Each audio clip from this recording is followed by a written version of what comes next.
Voici une petite vidéo qui va faire en sorte d'annuler la force gravitationnelle. Bon, cette vidéo va servir donc à voir comment on va annuler la force gravitationnelle et dans quel contexte, parce que pour ça il faut un contexte. Il faut un contexte. Bon, donc je vais indiquer annulation de la force gravitationnelle.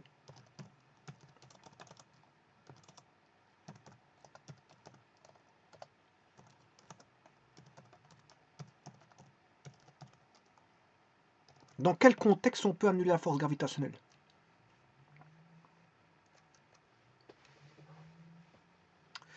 Ensuite,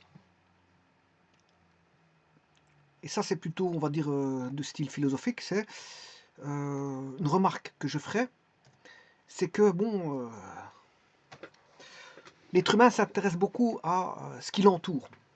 Depuis de nombreux siècles, il s'est tourné vers le ciel et a scruté le firmament pour en tirer, bon, euh, des connaissances du ciel. Il y a les connaissances de la terre et les connaissances du ciel.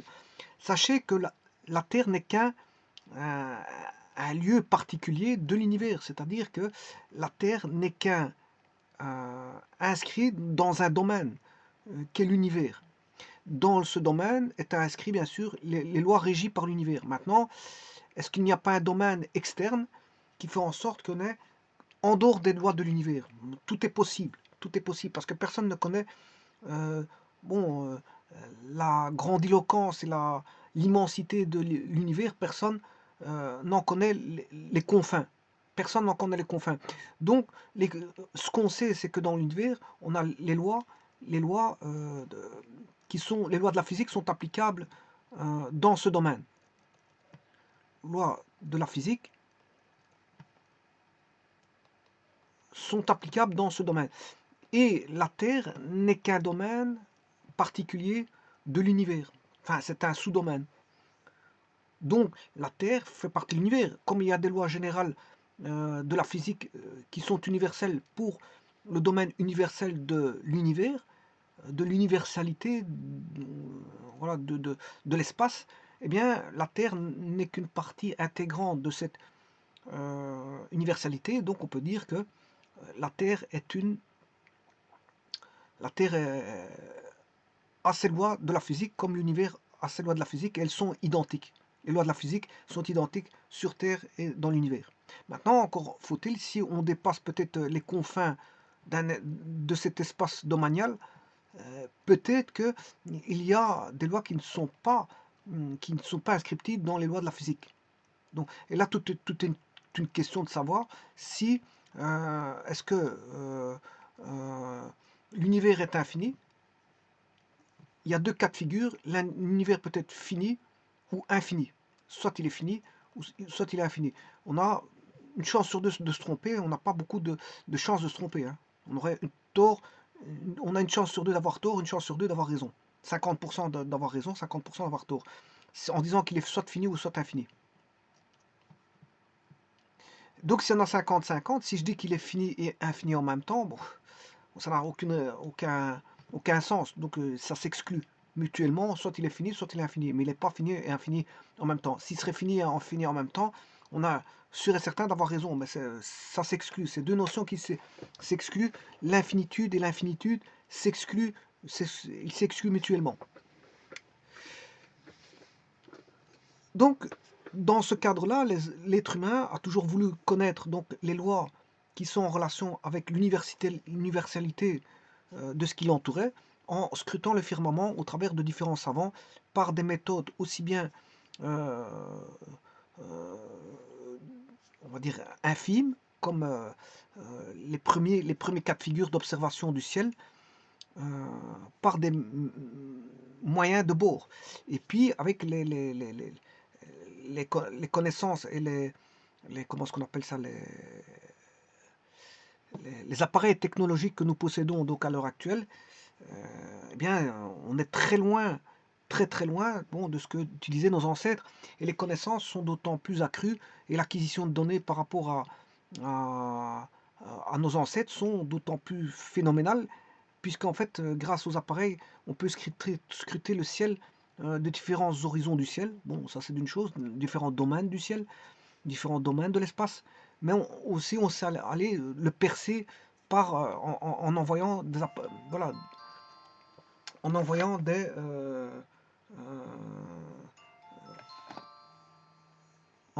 des appareils. Non, en envoyant des appareils. Donc, on peut se dire que on a l'être humain qui cherche à connaître son environnement, notamment le ciel, à scruter le ciel et à en connaître davantage sur ce qui l'entoure, et notamment en regardant le dessus. Bon, bien sûr, quand il n'y a pas de nuages, parce que quand il y a des nuages comme aujourd'hui, on voit rien du ciel. Hein. On voit rien du tout du ciel. Bon, on ne sait pas observer quoi que ce soit. On a une couverture par des nuages qui viennent faire en sorte qu'on ne perçoit rien du tout. Mais avec l'achat d'une petite lunette astronomique, on peut commencer à faire voilà, des petites investigations de ce qui nous entoure.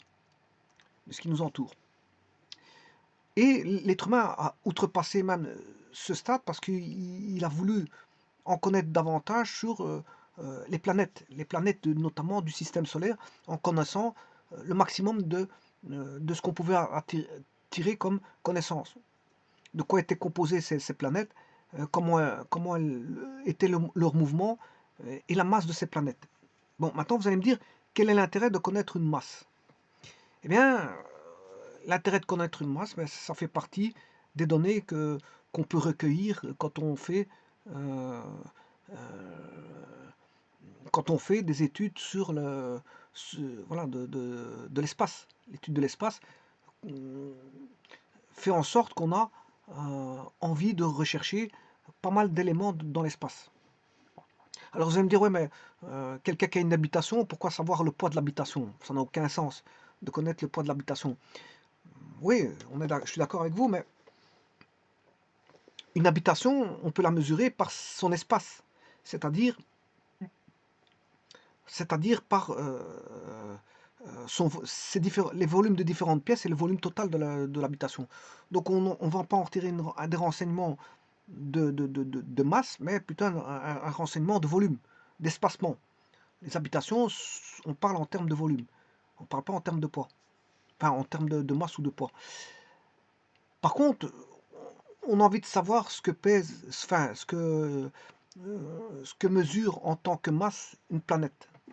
Et l'intérêt, c'est qu'il ne faut pas forcément prendre l'objet, de toute façon c'est impossible, l'objet dans ses mains et le mettre dans une balance. Parce que comment mesure-t-on les masses? Mais on le mesure grâce à... On mesure les masses grâce à des balances, des balances. Et une balance, prenez l'objet à mesurer, vous mettez sur la balance et vous mesurez. On ne fait pas ça avec les planètes. Hein. On ne met pas une planète sur une balance, donc c'est pas possible.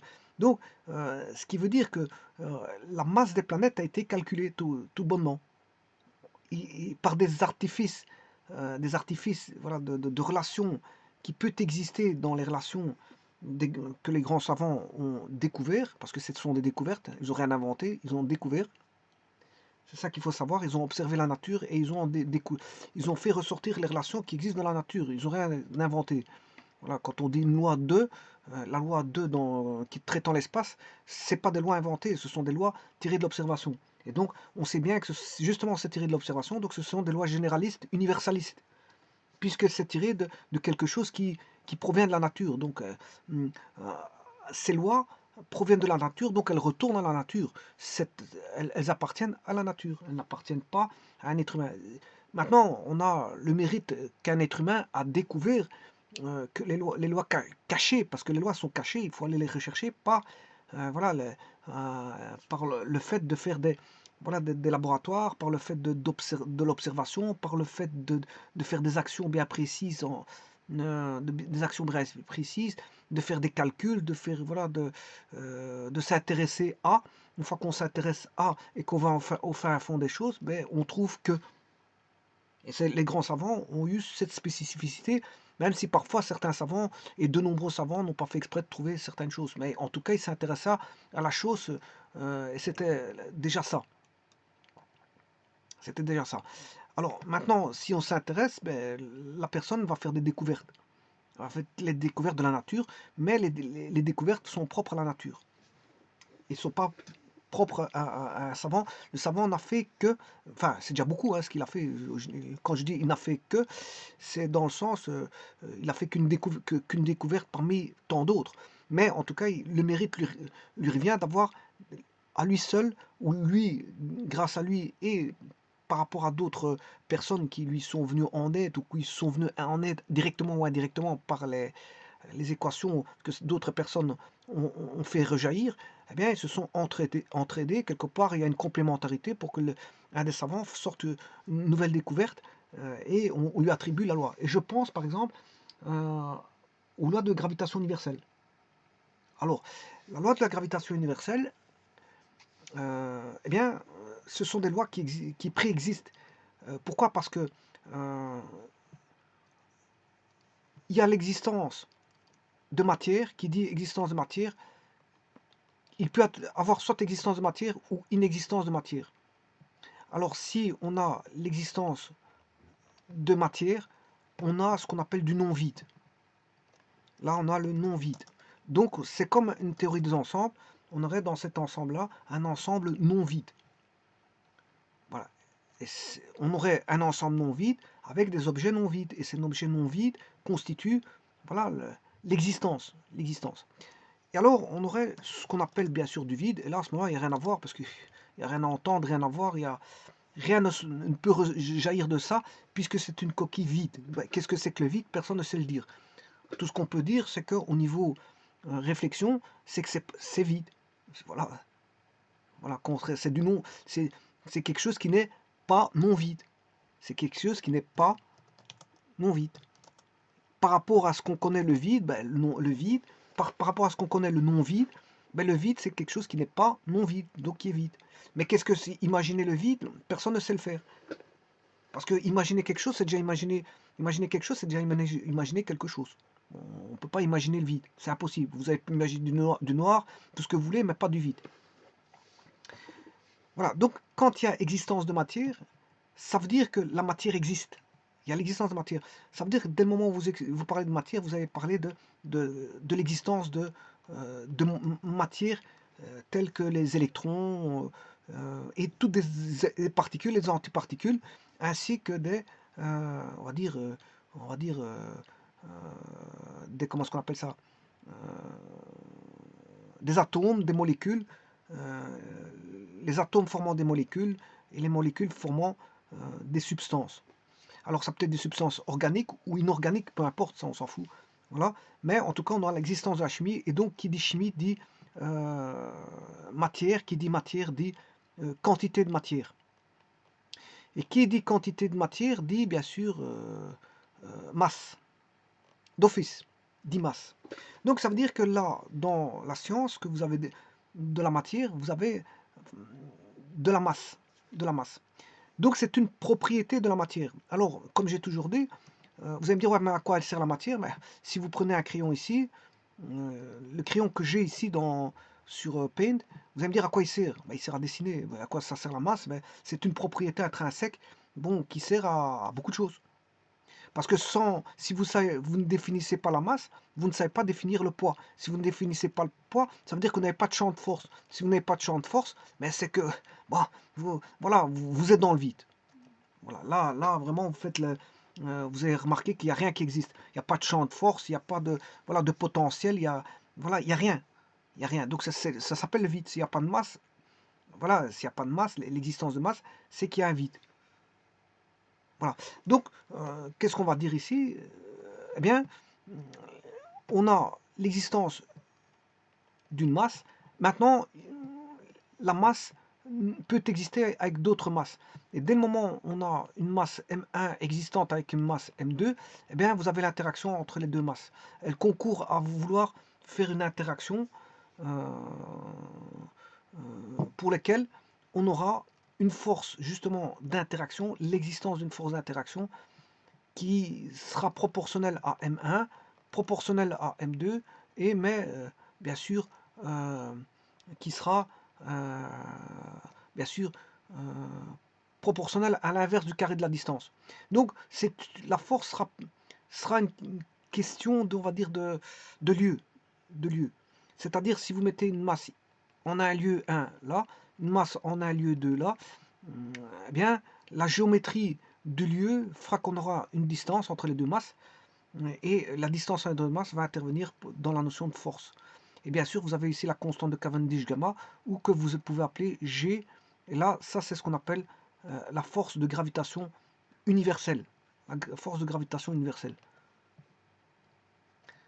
Bien sûr, il y a un vecteur U lié à un repère. Hein. Ça, c'est la force de gravitation universelle. Alors, il y a une comparaison, ça c'est au niveau mécanique. C'est des propriétés mécaniques. Sachez qu'il existe la même loi pour, bien sûr, gamma est dépendant du système d'unité, hein, c'est la constante de Cavendish, mais il existe la même loi pour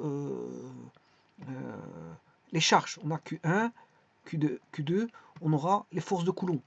Les forces de Coulomb, c'est la même chose, hein, K, mais là, elle va dépendre des charges QQ1 sur D carré ou R carré, hein, c'est la distance qui sépare les deux charges.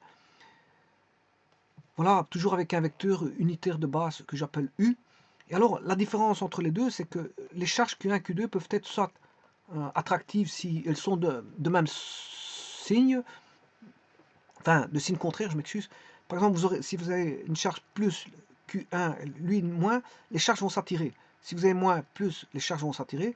Si vous avez plus, elles vont se repousser. Si vous avez moins, elles vont se repousser. Donc les charges de même nom se repoussent, les charges de nom contraire s'attirent. Bon. Par contre, pour ça, c'est une loi électrique. Alors vous allez me dire, qu'est-ce que c'est que Q1, Q2? Vous ne posez pas trop de questions, c'est un petit peu comme le crayon. Hein. À quoi il sert le crayon? Mais le crayon, il sert à beaucoup de choses. Il sert à dessiner tout d'abord. Voilà, je dessine avec le crayon. Je dessine avec un crayon. Mais Q1, il va servir au niveau d'unité, au niveau de, on va dire, d'interaction entre charges. Parce que la charge est une propriété électrique, voilà, est une propriété électrique. La charge est une propriété électrique et elle s'exprime en coulomb. Et la plus petite charge qui puisse exister, c'est celle de l'électron. Un électron, c'est 1,6 fois 10 exposant moins 19 coulombs. C'est la plus petite charge électrique qui puisse exister. Et d'ailleurs, c'est la plus petite masse aussi, la plus petite masse. Voilà, quoi qu'on peut avoir des masses. Ouais, par exemple, je prends le photon, il n'y a pas de masse. Mais le photon, voilà. Moi ici, je prends, voilà, l'électron. L'électron. Le photon, c'est une onde aussi. Hein. Peut-être considéré comme une onde. Bon, mais ici, les deux masses, elles vont s'attirer. Elles vont s'attirer. Alors, quand elles s'attirent, il y a la loi de l'action et de la réaction. C'est-à-dire, là, il faut dire qui est le système. Quel système? Il faut définir le système. Alors, si je prends deux masses, maintenant je me situe au niveau mécanique. Donc, sachez que dans l'existence de l'universalité, il existe d'énormes propriétés physico-chimico, électrico, magnético, ondulo, énergétiques. Bon, tout ça confère à des propriétés qui vont s'entremêler pour voilà, créer des formes, créer créer des matières, créer le non-vide. Parce que le non-vide, le non-vide demande qu'à être construit. Et la construction va se faire sur base de briques. Et ces briques sont tout ce que peut apporter la chimie, la physique, l'électricité pour la construction de l'univers. Et l'univers prend du temps, énormément de temps pour se construire. On sait, l'univers d'aujourd'hui ne sera pas l'hiver dans 100 milliards d'années. Bon, il y aura eu du changement, il y a du changement, l'univers est en constante évolution, et donc il y a constamment du changement dans l'univers, et ce qui fait que bon, on a une transformation de l'univers parce qu'il y a des transformations internes qui s'y passent, des transformations thermodynamiques, des transformations de type magnétique, électrique, ondulatoire, tout ce qu'on veut, mais voilà, c'est une alchimie qui se passe, je veux dire, au sein de l'univers et qui fait que on a sans cesse un travail de, on va dire, l'univers travaille, les planètes travaillent, tout ce qu'il y a dans l'univers travaille. Il n'y a pas que l'être humain qui travaille. Ça, celui qui croit ça, bon, Bon, c'est qu'il pense qu'il est seul dans l'univers, mais en fait, les planètes sont énormes. Il y a d'énormes planètes et elles concourent à faire chacun leur travail. Voilà. Mais en tout cas, tout ce qu'on sait, tout ce que je peux vous dire, c'est que quand vous avez une masse M1 et une masse M2, on a des forces, voilà, on a des forces attractives.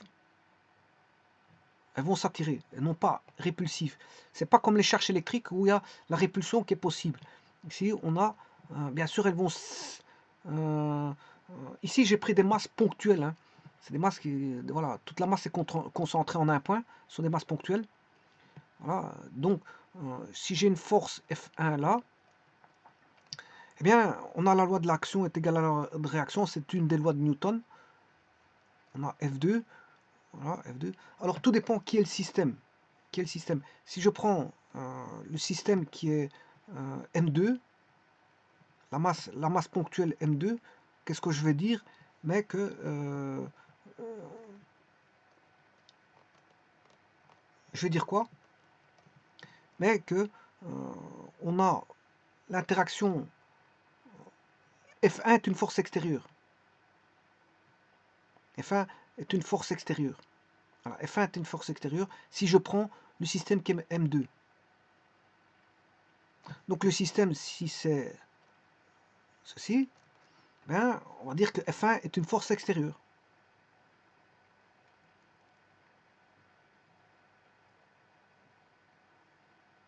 Donc, on aura sur M2 la force extérieure F1 qui va agir. F1 est la force extérieure qui va agir sur le système. Bon, maintenant, si je fais l'inverse, je prends comme système la masse ponctuelle, ceci. Qu'est-ce qui va agir sur le système 2, je vais appeler le système 2 là, puisque ça c'est le système 1. Si je choisis mon système, mais la force extérieure qui va agir sur le système, c'est F2. F2. Et donc F1 est une force intérieure au système 2, mais F2 est une force extérieure au système 2. Par contre, pour le système 1, F2 est une force intérieure au système 1, et F1 est une force extérieure au système 1. Mais dans tous les cas de figure, on a la loi de l'action est égale à la réaction. F1 est égal en norme, ils sont égaux, mais ils seront juste opposés. En norme, ils seront égaux, je m'excuse. Ils seront en norme, ils seront égaux. La norme d'un vecteur, c'est comme ceci. La norme, c'est positif. Hein. C'est l'intensité, c'est la longueur du vecteur. Voilà, mais on aura F1 est égal à moins F2. Ils seront opposés. Ils seront opposés. Voilà. Ce qui veut dire que F1 plus F2 égale 0. On a un système équilibré ici. On a un équilibre statique. On a un équilibre statique. On a un équilibre statique. Mais en tout cas, on a un équilibre statique, mais en tout cas, elle s'attire. Hein. Puisqu'il y a... Pourquoi elle s'attire? Parce qu'on a l'existence de force. Le fait d'avoir mis une masse en un point, mais on a une force. Pourquoi? Parce que, quelque part, on a un champ de force. Donc c'est normal qu'on a la préexistence. On a la préexistence d'un champ de force, donc on a... qui dit matière, dit force. Qui dit masse, dit force. Pourquoi? Parce qu'elles vont interagir avec d'autres matières, d'autres masses. La masse n'est pas seule en son sein. La masse communique avec d'autres masses. Et dès le moment où les masses communiquent entre elles, le moyen de communication qu'elle a, c'est la force. C'est la force.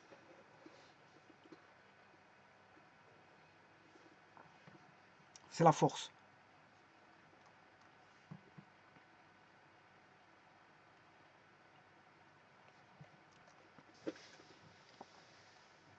Donc, ce que je voulais vous dire par là, comment faire de l'annulation gravitationnelle, annuler cette force gravitationnelle, ben, c'est de faire apparaître 3 masses. En faisant apparaître plus de 3 masses, enfin plus de 2 masses, je peux annuler la force gravitationnelle. Voilà, par un contextualisé. Et comment faire ça? Ben, par l'énoncé que voici. Entre quel point entre la Terre et la Lune la force gravitationnelle résultante exercée par ces deux corps sur un véhicule spatial s'annule-t-elle? Vous voyez que, bon, j'ai besoin d'un véhicule spatial. Alors oui, je voulais expliquer un petit truc, encore un dernier petit truc.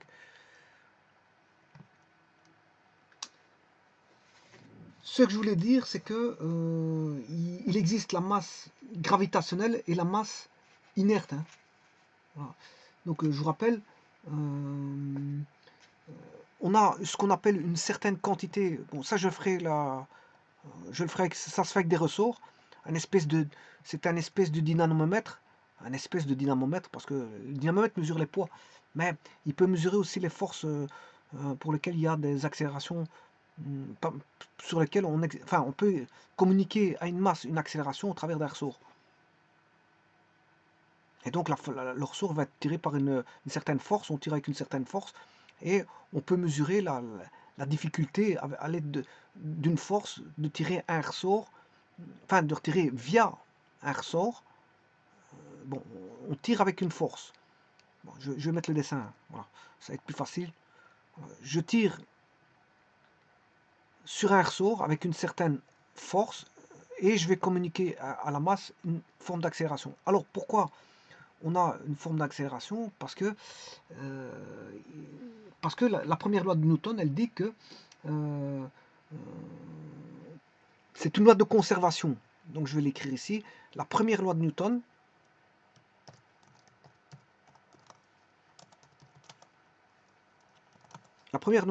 Newton est une loi de conservation. Donc ça veut dire quoi? On va conserver quoi? Bon, si je prends la loi de, comment on appelle ça? De Lavoisier. La loi de Lavoisier est une loi de conservation aussi. Il y a d'innombrables lois de conservation, mais Lavoisier, c'est une loi de conservation chimique, dans le sens de la matière. La matière se conserve au niveau de la réaction. Quand on fait une réaction, on a conservation de voilà, des masses par pondération. Voilà, on a une équation équilibrée pondérée, et donc on va avoir des réactions qui vont se faire par des coefficients stoichiométriques, c'est-à-dire par des coefficients pondérés. Et donc ça veut dire que ce qui a été la masse qui a été on va dire créée, enfin qui a été mise au départ, on va la retrouver à la fin. Voilà, si je mets 1 kg et 2 kg, ben on aura toujours on aura toujours enfin bref, ce que je voulais dire par là, c'est bon, si vous mettez une équation pondérée chimique, je vais prendre un exemple.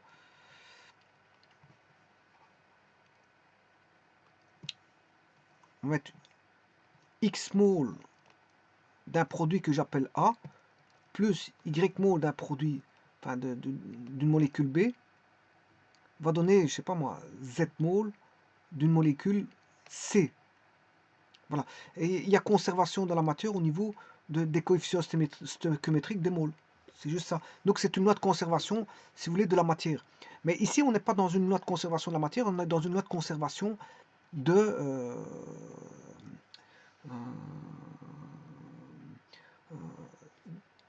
d'état.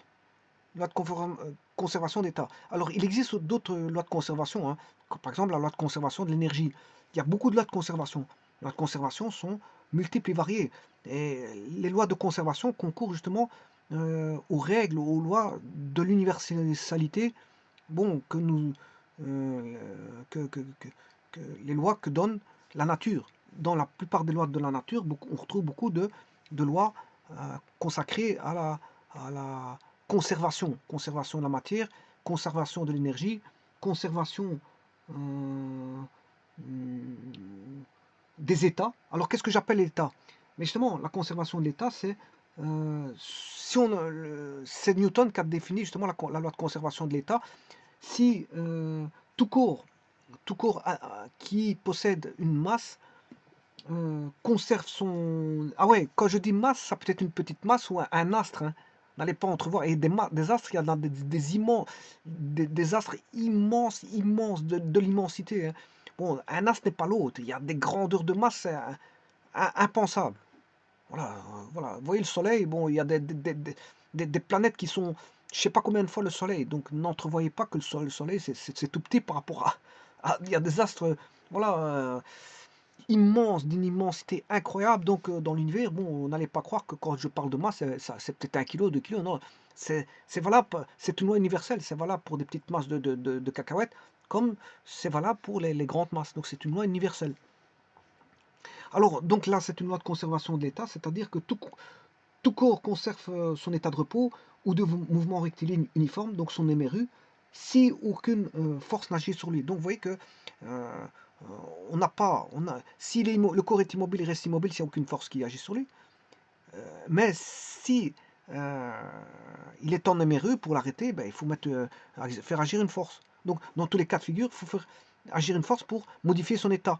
S'il est en repos, pour modifier son état de repos, ben, il faut mettre une force. Mais s'il est en MRU, pour modifier son état d'MRU, ben, il faut mettre une force pour l'arrêter, par exemple.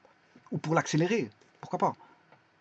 Voilà, si je veux mettre en MRUA, il faut que je vais appliquer une force. Et donc, cette loi que je viens de vous dire là, c'est la première loi de Newton, c'est-à-dire qu'elle est applicable dans un référentiel d'inertie ou ce qu'on appelle un système référentiel galiléen. Voilà. Elle est applicable dans un référentiel galiléen. Bon, et Galilée, bon, je crois que c'est bien avant Newton. Voilà.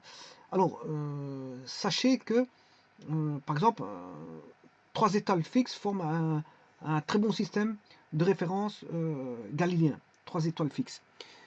Bon, mais ici, c'est ce qui se passe ici, c'est que si je prends le ressort ici, je prends le ressort, il est au repos, il est au repos. Pour lui communiquer une accélération, mais je dois lui appliquer une force. C'est juste la première loi de Newton. Il est au repos, je veux le bouger, ben, j'applique une force. Donc, et là, en faisant ça, ben, on va trouver une des lois de Newton qui est F est égal à ma. Mais alors, quand lui, il va faire ses rapports, il va se rendre compte qu'il existe une masse gravitationnelle et une masse inerte. Une masse gravitationnelle qui est m, et la masse inerte qui est 1 sur alpha m. Et comme par hasard, le principe d'équivalence dit que alpha vaut 1. Donc la masse inerte est équivalent à la masse gravitationnelle, à la masse grave. Voilà. Alors, maintenant, qu'est-ce qu'on peut en faire avec ça? On peut faire des dynamomètres. Dynamomètres, vous mettez verticalement, vous pouvez mesurer F égale ma. Mais là, vous allez mesurer non pas F, mais le poids. Ou si vous êtes dans un lieu, ce sera fois la gravitation. Et là, vous pourrez mesurer le poids. Vous pourrez mesurer le poids. Donc, avec un dynamomètre, bien sûr, gradué, vous pourrez mesurer le poids. Donc, c'est deux systèmes identiques. L'un, il est horizontal, l'autre, il est vertical, tout simplement.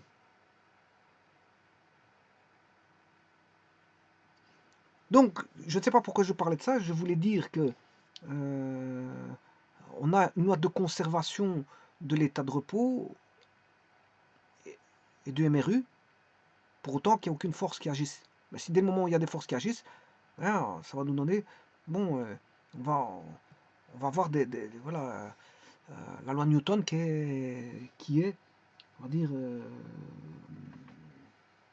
qui est prise en considération. Voilà, qui est prise en considération. Voilà. Alors, qu'est-ce que c'est que ce 1 sur alpha m? Donc, c'est la quantité 1 sur alpha m, ça représente donc qui est la masse inerte, bien sûr. 1 sur alpha m est la masse inerte. La masse inerte, c'est-à-dire c'est l'opposition. Et ça, on voit grâce au rapport que fait. Il va faire différents laboratoires. Et il va permettre de découvrir ça en faisant des rapports, bien sûr, de force sur accélération. Bon, qu'est-ce qu'on peut faire? On peut faire des rapports, soit masse, une masse M1 avec une masse M2 et d'une accélération. On peut faire des rapports de masse et voir ce qui se passe en rapport avec les rapports d'accélération. Bon, mais on peut faire aussi, et là on va en tirer des conclusions, on peut tirer des conclusions aussi en faisant des rapports de force par rapport à l'accélération. Si je fais des rapports de force par rapport à des accélérations, ben on va retomber sur alpha m.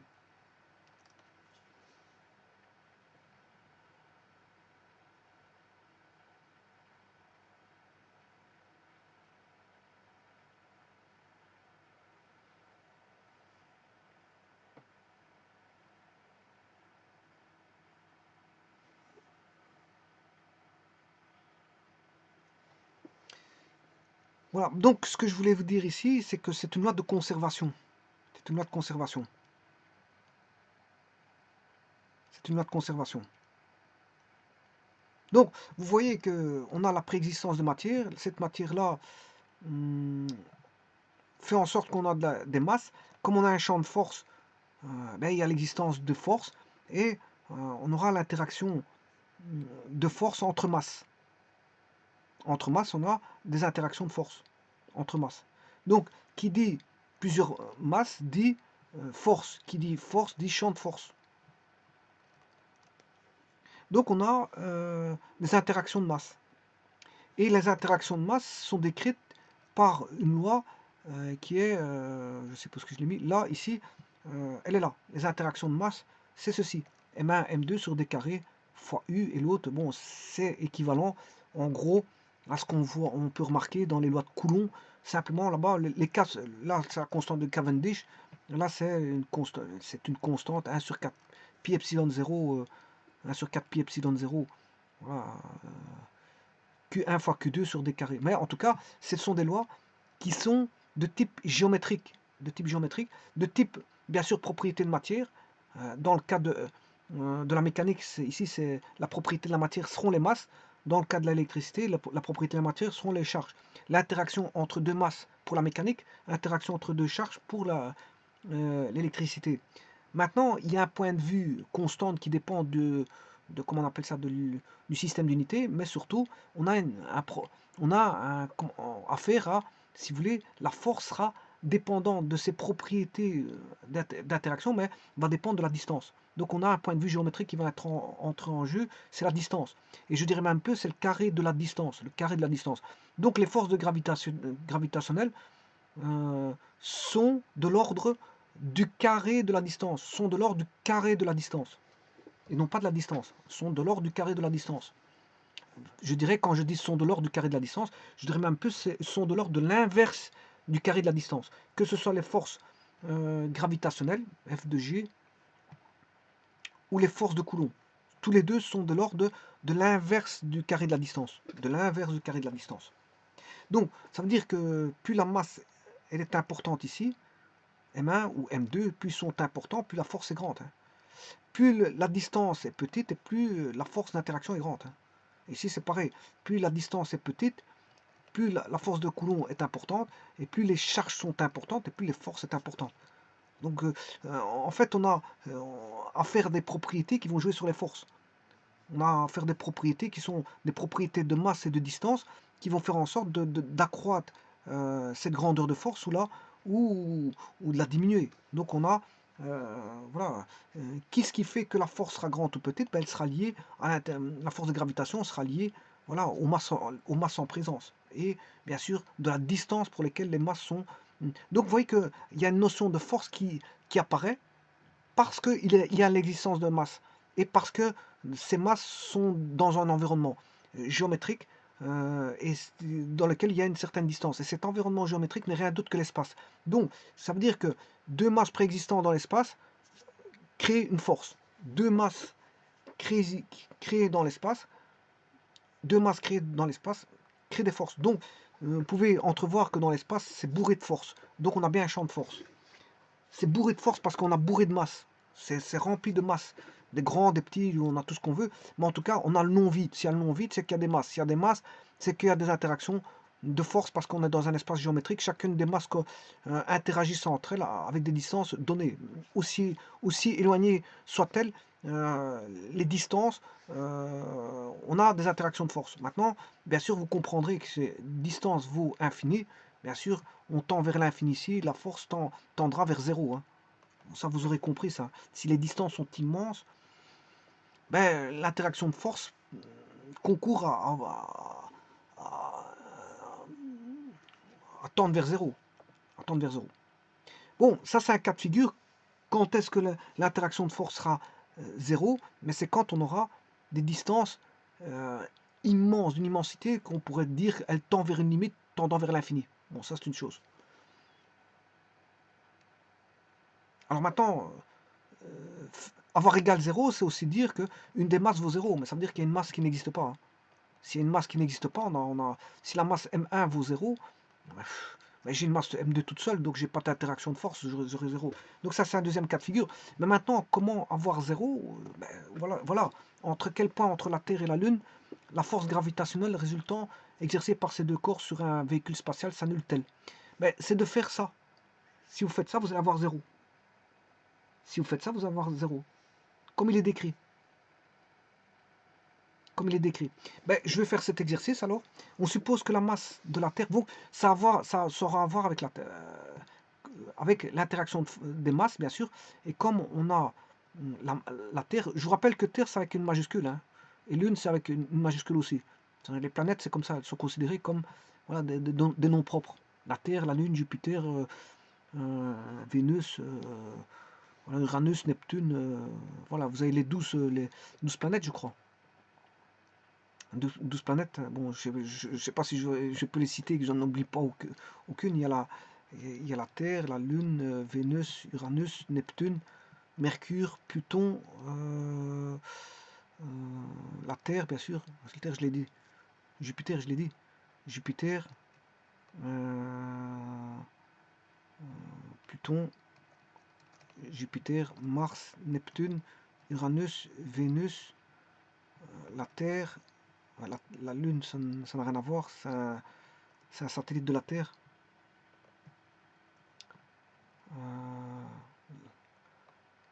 Ça, ce sont les satellites du Soleil. Hein. Et chaque planète a ses propres satellites, bien sûr. Hein. Ça, c'est tous ceux qui tournent autour du Soleil. C'est pas normal que j'en ai trouvé que 1, 2, 3, 4, 5, 6. J'en ai que 7. Bon, je vais essayer de les dire pour me rappeler, parce que c'est vrai que la Terre, Vénus, Uranus, Neptune, Mars. Oui, Mars. Je sais pas si je l'ai dit. Mars, Jupiter, Pluton, Neptune, Uranus, Vénus, il y a... je sais plus.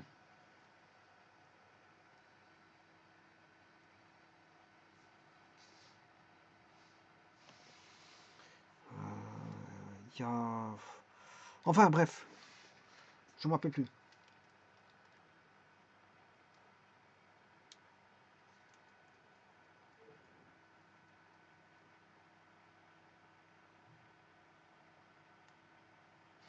Bah, je peux aller sur Internet à voir, ça, c'est pas un problème. Laquelle que j'ai oublié, j'en ai 1, 2, 3, 4, 5, 6, 7, j'en ai peut-être que 7. Alors je crois que je vais en avoir 12. Il y a Mercure, je l'ai dit. Ça, c'est Mercure. Mercure. Pluton, Jupiter, Mars, Neptune, Uranus, Vénus, la Terre. La plus proche. Enfin, je sais plus. Bon, je vais essayer d'en chercher.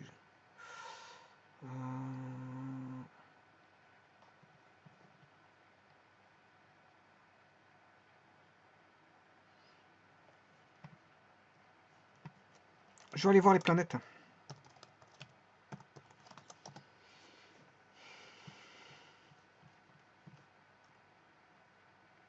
Oui. 9 planètes. Il y a 9 planètes, donc j'en oublie 2.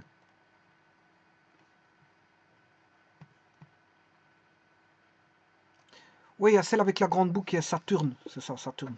Il y a Saturne. Donc j'en ai 8, mais il m'en manque toujours une de toute façon. Je sais pas c'est laquelle.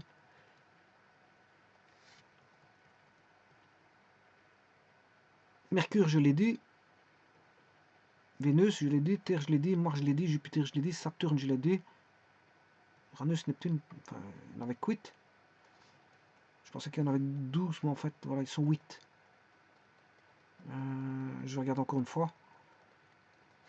Une planète est un corps céleste orbitant autour du Soleil et d'une autre étoile possédant une masse suffisante pour que sa gravité la maintienne en équilibre hydrostatique, c'est-à-dire sous une forme presque sphérique et ayant éliminé tout corps rival se déplaçant sur son orbite ou sur une orbite proche. Par extension, on qualifie parfois aussi les planètes, les objets libres de masse planétaire, Ptolémée fut l'un des premiers à essayer de comprendre la formation et le fonctionnement des planètes. Celui-ci en était venu à la conclusion que tout était en orbite autour de la Terre, selon un mouvement différent et différent, je m'excuse, différent et épicyclique. Bien que l'idée de que les planètes tournent autour du Soleil ait été suggérée à plusieurs reprises, il a fallu attendre le XVIIe siècle pour que cette opinion soit corroborée par les tout premiers télescopes d'observation astronomique réalisés par Galilée.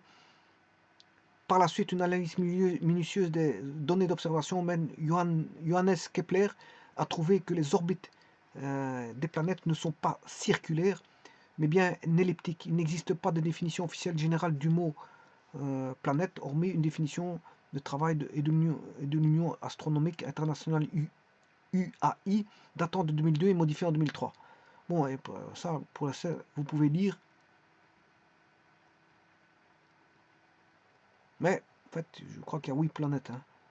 Je crois que je les ai dit toutes. C'est les 8 planètes qu'il y a. Je les ai dit toutes les 8. J'ai dit Mercure, Vénus, j'avais omis Saturne, mais bon, après je l'ai retrouvé. Mercure, Vénus, Terre, Mars, Jupiter, Saturne, Uranus, Neptune. Voilà, c'est les 8 là. Voilà, donc voilà. Les tailles sont là. Et le Soleil, il est juste au-dessus là. Donc la première, c'est Mercure. Bon, elle est pas c'est sûrement pas la Terre parce que sinon on serait brûlé par le Soleil, je vous le dis tout de suite. Hein. Bon, le 2, c'est Vénus. Donc c'est la deuxième plus proche du Soleil. Bon, elle est bien chauffée par le Soleil en tout cas. Le 3, c'est la Terre. Donc on a une distance du Soleil quand même assez proche par rapport aux autres planètes. Hein. La 4, vous aurez compris que c'est Mars. Ouais, parce que on va envoyer une sonde vers Mars. Vers Mars.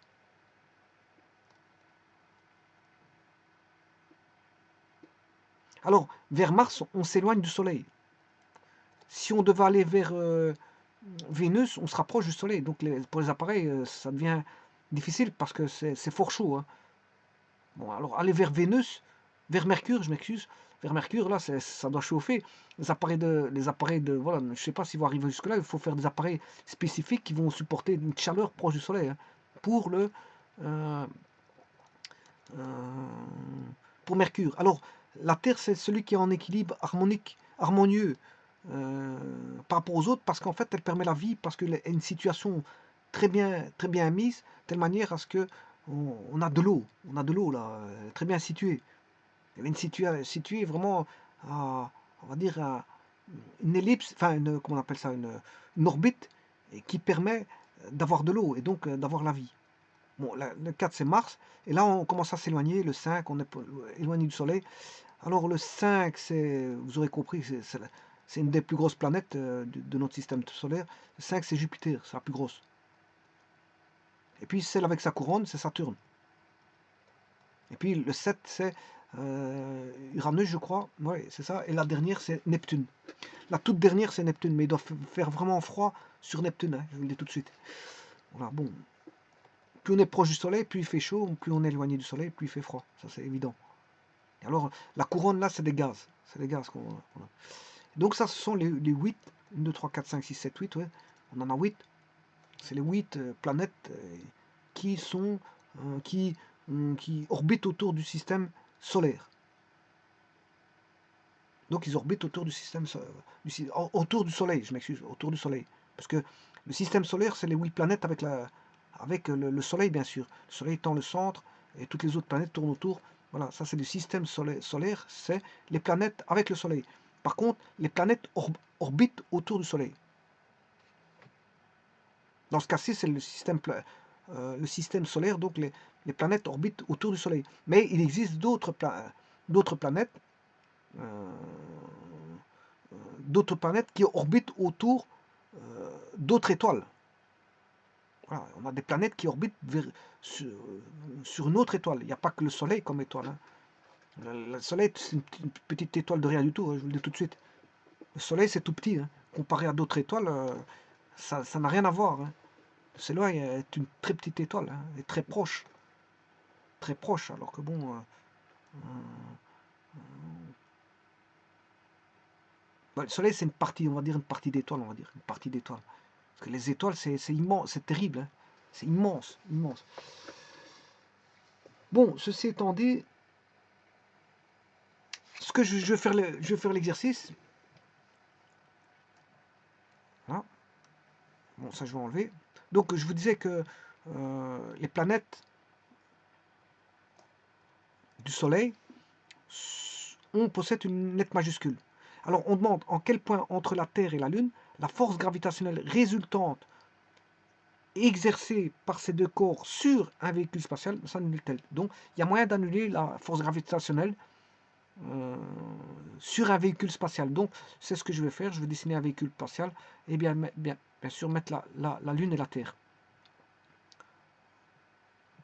Alors, la Lune est un satellite de la Terre, hein. Ça n'a rien à voir avec le système solaire. La Lune tourne autour de la Terre.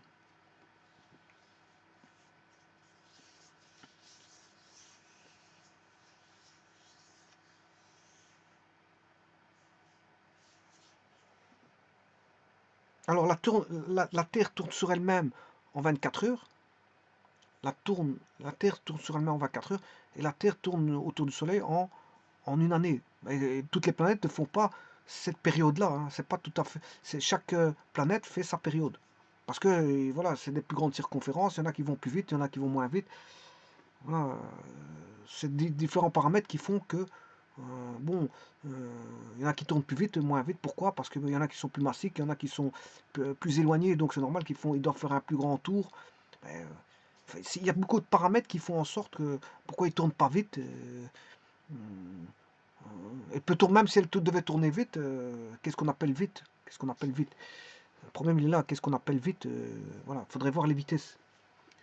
En tout cas, la circonférence ne sont pas les mêmes, donc fatalement, c'est normal qu'il y en a qui sont plus éloignés. Donc, s'ils sont plus éloignés, bon, ils prennent ils ont un temps de révolution beaucoup plus grande que quelqu'un enfin, qu'une planète qui a une plus petite période de révolution. Ça, c'est normal, c'est d'office.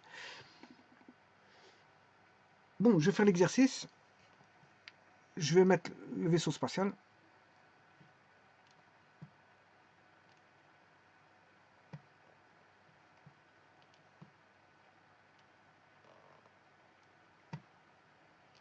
Je vais vite le dessiner et mettre les deux planètes.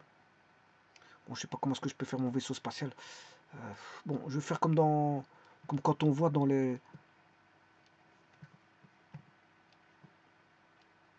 capsule. Je vais mettre une capsule comme une soucoupe volante.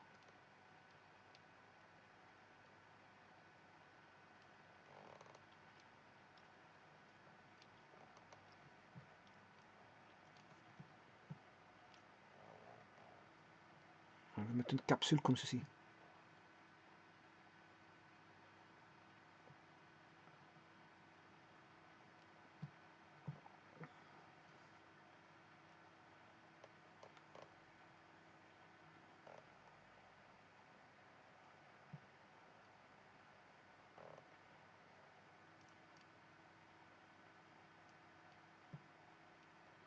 Ah, ça c'est ma soucoupe, c'est mon engin spatial. C'est l'engin spatial. À l'intérieur, pour mettre voilà, un pilote avec un scaphandre, qui pilote un tableau de bord. Bon, alors je vais mettre la Terre. Je vais mettre la Terre qui est ici. Et je vais mettre la Lune qui est ici.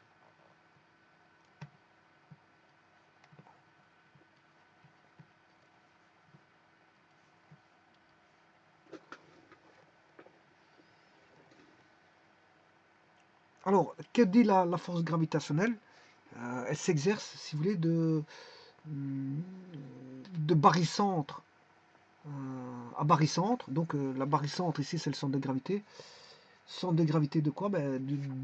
Ici, j'ai pris les deux sphères qui sont sur une vue plane, c'est-à-dire qui sont vues comme des cercles.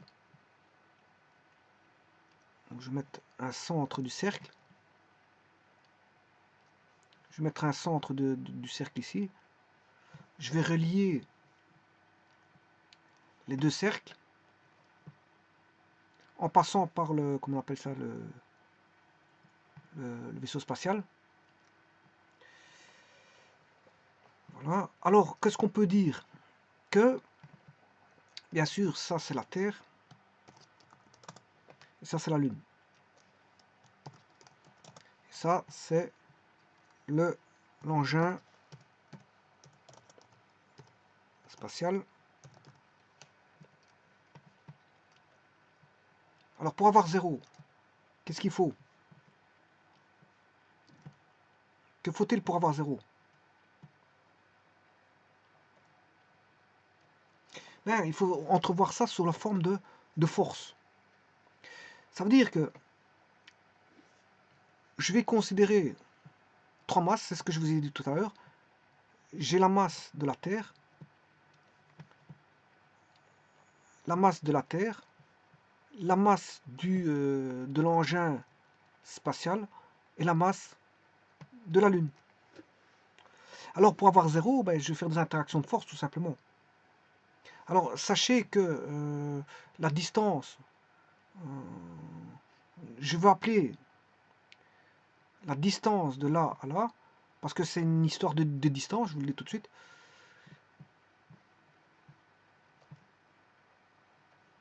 La distance, ça c'est la distance Terre-Lune.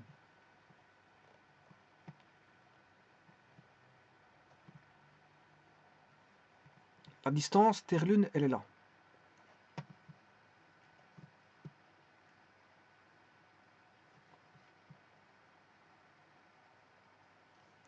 Distance Terre-Lune, que j'appelle DTL. Distance Terre-Lune. Bon, mais l'objet a aussi une distance avec la Terre et une distance avec la Lune. Alors, la distance est par rapport au centre de gravité, bien sûr, de l'engin spatial.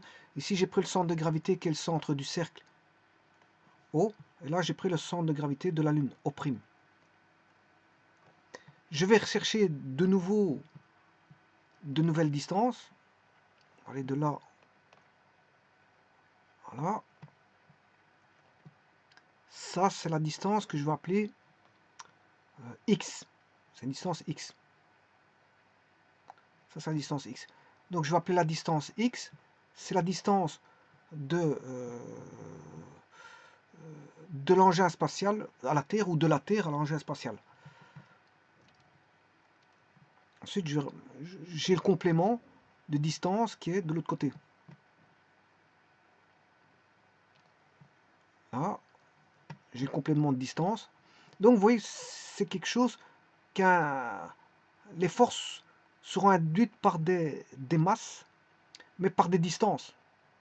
Les forces gravitationnelles seront induites par des forces et des distances. La préexistence de masse, masse de la Terre, masse de l'engin spatial et la masse de la Lune, parce qu'il y a de l'existant. Qui dit existant dit masse, dit propriété massique. Voilà, qui dit existant dit masse. Qui dit masse à distance dit, bien sûr, qui dit plusieurs masses à distance dit interaction de forces à distance que sont les forces gravitationnelles. Donc ici, je vais appeler la distance, je vais l'appeler distance Terre-Lune moins X. C'est le complément. Distance Terre-Lune moins X. Bon, et ben maintenant je sais trouver une force pour laquelle ça va s'annuler. Bon, dans l'énoncé, il disait que on suppose que la masse de la Terre est égale à 81 fois celle de la Lune. Masse Terre est plus grande, hein, celle de la Lune.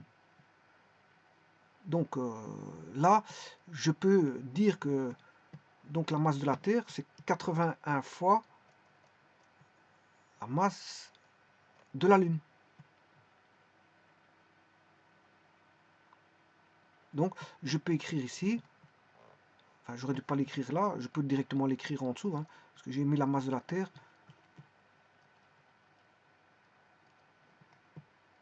La masse de la Terre, si vous mesurez, vous faites un calcul, vous allez voir que c'est 81 fois la masse de la Lune. Alors, ils n'ont pas mesuré avec une balance, c'est ce que je vous ai dit avant.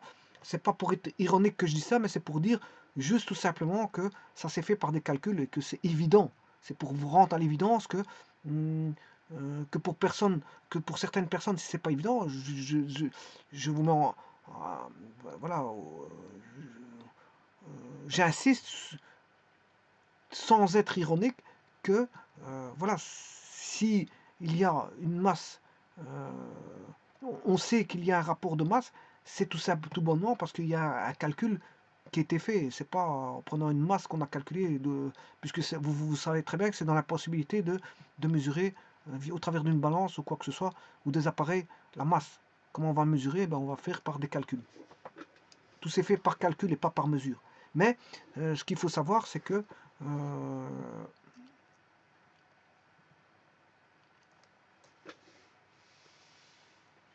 on atteint une certaine précision par rapport à avant. Ça, c'est de facto parce que bon, on a des moyens technologiques plus modernes à l'heure actuelle. La masse de la Lune est de 7,342 fois 10 exposant 22 kg, alors que bon, auparavant, je vous avais mis la masse de la Terre, je crois.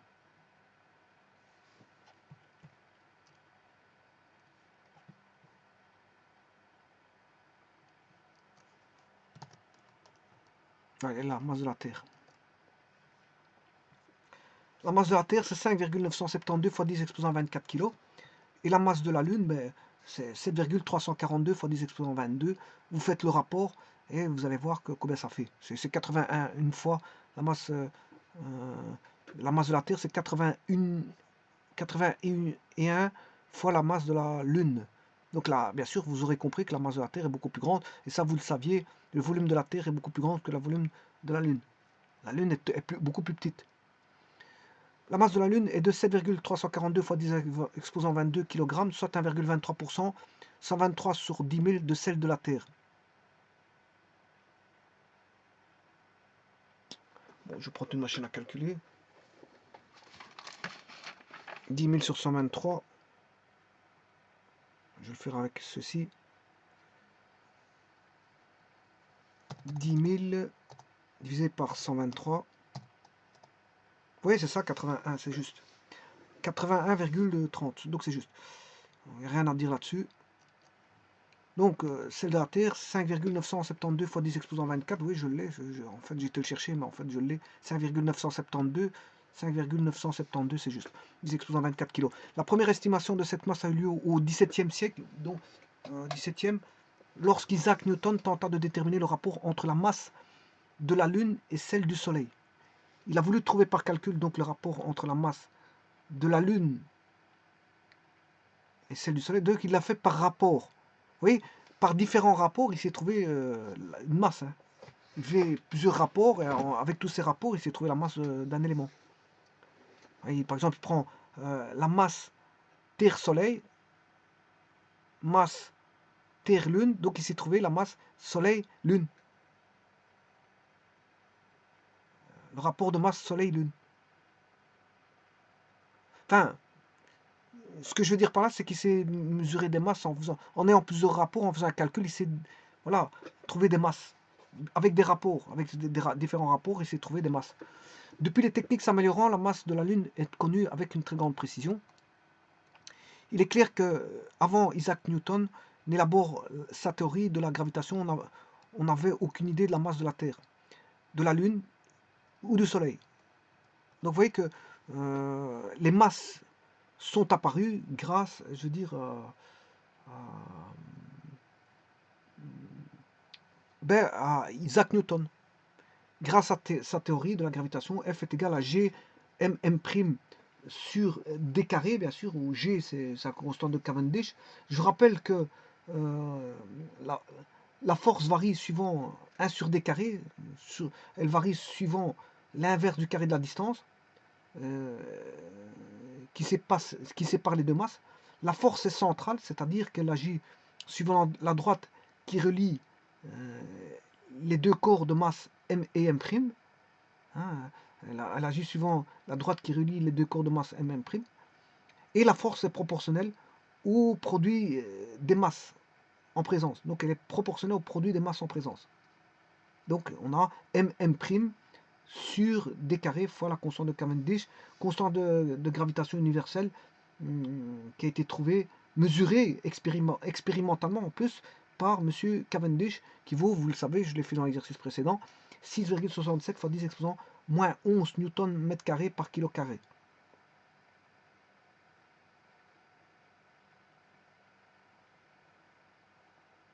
Alors, l'interaction de gravitation entre deux corps peut s'exprimer par une force centrale, attractive, proportionnelle à la masse des deux corps et inversement proportionnelle au carré de la distance qui les sépare. Et là, vous avez la masse Terre, masse Lune, masse Soleil, qui ont été déterminées donc, à l'époque d'Isaac Newton. Et c'est une avancée terrible parce que je crois que c'est lui qui a, grâce à ces données-là, Johann Kepler a pu trouver des choses grâce à c'est une ouverture fameuse d'explication de tout ce qu'on veut. Voilà, d'explications et de nouvelles découvertes qui ont permis à d'autres de trouver d'autres choses. Voilà, les choses changèrent avec Newton, lequel parvint à obtenir les premiers rapports de masse entre ces corps.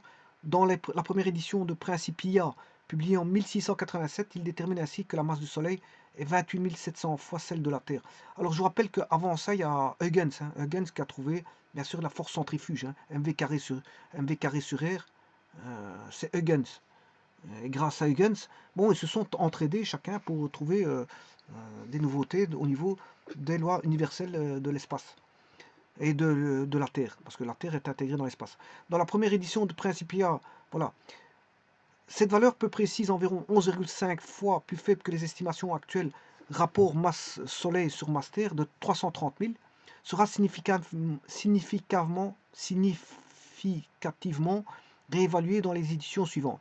Le rapport masse Soleil sur masse Terre passe ainsi à 227 512 dans la deuxième édition des Principia 1713, voilà, c'est la deuxième édition, puis à 169 282 dans la troisième édition 1726. Donc il a fallu 13 ans pour faire la troisième édition, et la deuxième édition était faite en 1687, ça veut dire 87, 90, 10 ans, pour faire 710 ans, ça qui fait 13, 20. Oui, chaque fois c'est 13 ans, c'est bizarre. C'est aussi bizarre que ça puisse paraître, mais de 1687 à 1700, ça fait 13 ans. Ensuite, en 1713, ça fait 13 ans. Et en 1726, ça fait 13 ans. Donc, chaque 13 ans, il sortait un Principiae. Donc, la première édition en 1787. 13 ans après, la seconde édition. Et 13 ans après la deuxième édition, il fait la troisième édition. Aussi bizarre que ça puisse paraître, c'est comme ça. Dans la théorie des nombres, on retrouve pas mal je veux dire, de relations des nombres comme ça. Bon, c'est comme ça. Il y a des dates bizarres, il y a des dates bizarres, il y a des nombres bizarres, voilà. Le rayon et le volume de la Terre, comme ceux de la Lune, ont été déterminés de façon relativement précise dès la Grèce antique. Donc, au niveau des rayons, ils savaient déjà quoi, parce qu'ils scrutaient le ciel, ils regardaient des diamètres, ils savaient calculer des volumes. Voilà, les volumes, ils savaient les calculer. Ils savaient calculer des volumes. Ceux de la Terre, comme ceux de la Lune, ont été déterminés de façon dans la Grèce antique, il y a plus de 2200 ans. Voilà. Cependant, la masse et la masse volumique de ces corps n'étaient pas connues, alors que la masse volumique est un élément important pour, entre autres, déterminer la composition interne de ces objets. Détermination par les marées. Isaac Newton ne détermina pas directement la masse de la Lune, mais chercha à évaluer le rapport entre celle-ci et la masse du Soleil en mesurant les marées. Newton ne fut pas le premier à suggérer que les marées étaient liées à la position et à l'influence de la Lune, mais il fut le premier à faire reposer cette idée sur la base solide de la gravitation. Newton remarqua que la force de marée exercée par un corps de masse m à une distance d proportionnelle à m sur d cube. Voilà. Donc on a une loi grâce aux marées. Bon, il a pu déterminer certaines choses. Bon, les marées, enfin, la Lune qui joue sur beaucoup de choses. La Lune, elle n'est pas là pour rien. La Lune interagit avec la Terre dans beaucoup de circonstances, notamment au travers des marées. Et si la Terre existe, c'est un petit peu grâce à la Lune aussi. Parce que si la Lune n'était pas là, la Terre ne serait pas là. Voilà. Pour un corps de diamètre grand D et de densité ρ, cette force est donc proportionnelle à ρd cube sur d cube, petit d cube. Si le diamètre apparent alpha du corps est suffisamment faible, alors alpha grand D sur D, approximation des petits angles, Et donc, la force de marée est proportionnelle à ρ alpha cube. On sait que la force de marée du Soleil est environ 2 fois plus faible que celle de la Lune. Des complications apparurent cependant car la plus haute marée survenait quand le Soleil est à 18,5 degrés de la syzygie parce que l'orbite de la Lune n'est pas dans le plan de l'écliptique. Et car cette orbite est écliptique, écliptique. En prenant tout ceci en compte, Newton convertit ses observations qu'avant l'embouchure de la rivière Avon, 3000 avant Bristol, la hauteur de la montée de l'eau au syzygie de printemps et d'automne déluminaire par les observations de Samuel Sturny atteint environ 45 pieds, mais à la quadrature seulement 25 pieds. Bon, d'un côté, voilà. On a la conclusion que la masse volumique de la Lune est à la masse volumique de la Terre, ce que 4891 est à 4000 ou 11 est à 9. Par conséquent, le corps de la Lune est plus dense et plus terreux que la Terre elle-même. Donc, ça permet de dire, grâce à ces calculs-là, voilà, à différents endroits, différents degrés, que la Lune était plus dense que la Terre.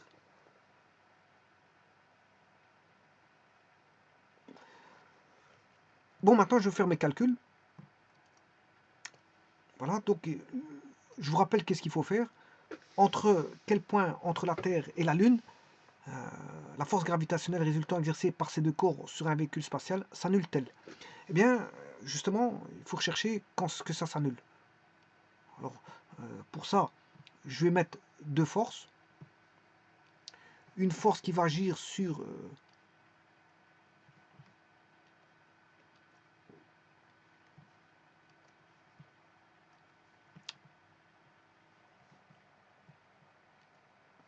donc le système, c'est l'engin spatial, là, je vous le dis tout de suite, comme ça vous le savez. Le système, c'est l'engin spatial.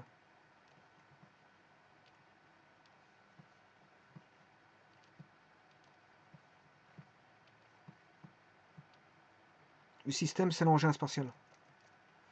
Donc les forces extérieures, c'est la force de la Terre sur l'engin spatial. Ce sont la force de la Terre sur l'engin spatial.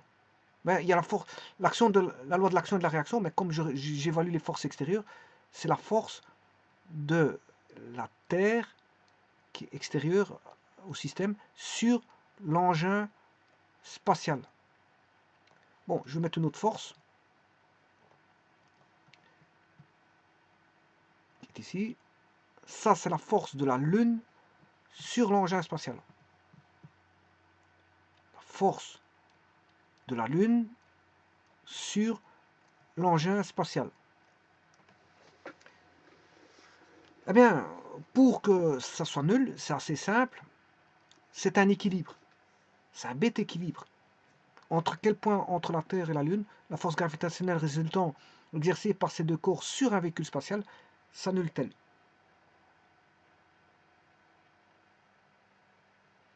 Eh bien, il faut juste que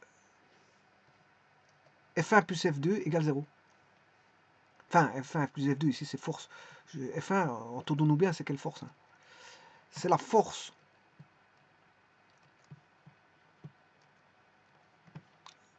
la résultante des forces doit être égale à 0.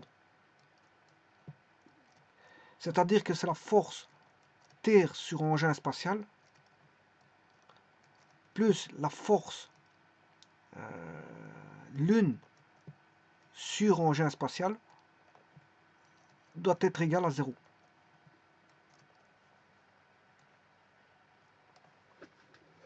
Alors, on doit voir ça.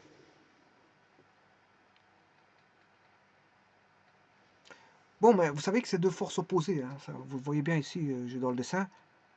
Je vais projeter directement sur un axe. L'axe, je vais prendre O'. Voilà, c'est l'axe O'. Hein. Donc, je vais mettre, je ne sais pas comment est-ce que je peux mettre mon axe ici. Je vais le mettre, je vais le choisir dans ce sens-là. Parallèle à O'. Ou dans l'autre sens, hein, pourquoi pas. Je peux mettre dans l'autre sens. Hein, bon, je vais mettre une origine ici. O. Et là, c'est mon axe.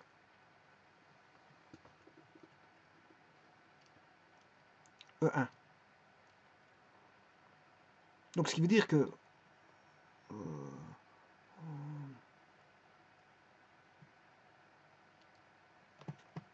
j'aurai une projection f de t s qui est positif, mais l'autre il sera négatif.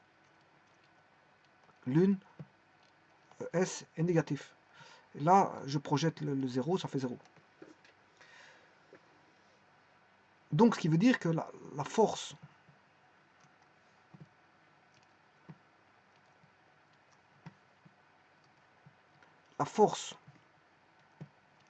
Terre sur engin spatial est égale à force Lune sur engin spatial. Et là, tout devient simple.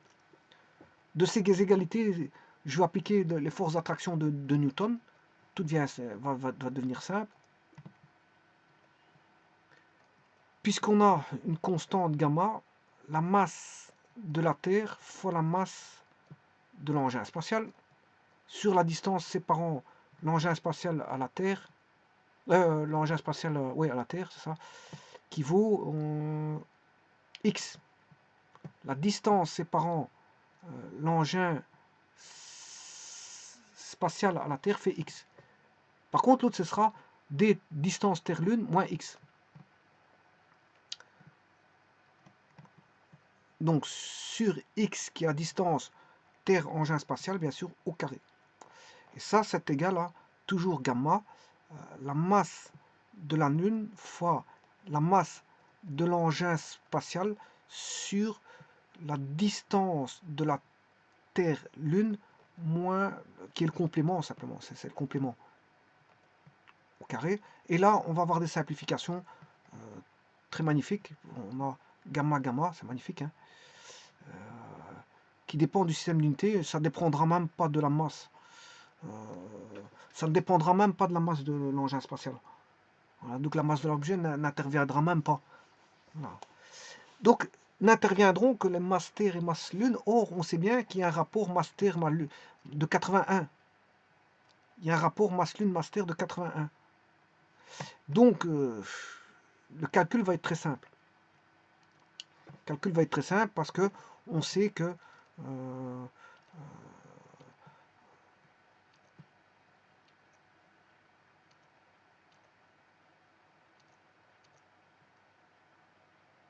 je sais pas où que j'ai mis ça. Enfin, bref. Je l'ai mis sur Internet, c'était sur Internet. C'est ce que j'ai été voir sur Internet, je crois. Enfin, bref. Ici, ce qu'on sait, c'est que si je fais... donc, on avait dit masse Terre est égale à 81 fois la masse Lune. Ce qui veut dire que si je fais masse Terre sur masse Lune, masse Terre sur masse Lune, ça fait 81. Donc, si je fais masse Terre sur masse Lune, voilà, là je divise par masse Lune, celui-ci vaut 81.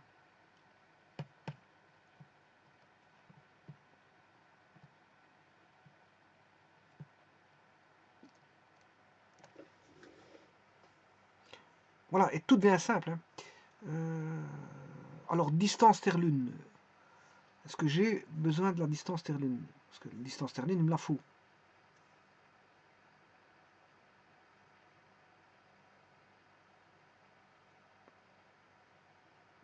La distance Terre-Lune, il me la faut normalement. Parce que, bon, le x est une inconnue, j'aurai distance Terre-Lune est aussi une inconnue, à moins qu'on me le donne.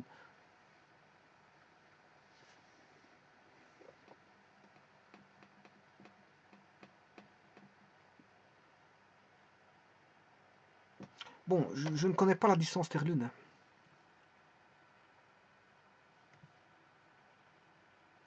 Il n'est pas dans l'énoncé en plus. Oui, il n'est pas dans l'énoncé. Je vais voir sur Internet, ici.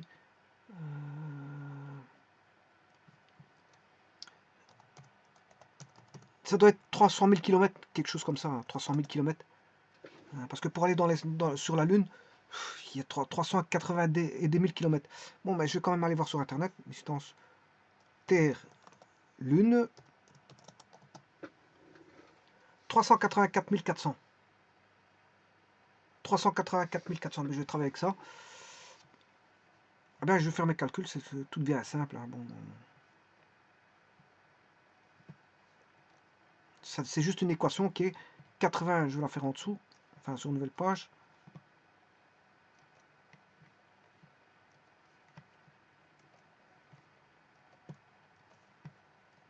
80 sur x carré égale, j'avais dit, là il reste plus rien au-dessus, sur 384 000, je crois, c'est ça qu'ils ont dit. Hein. 400.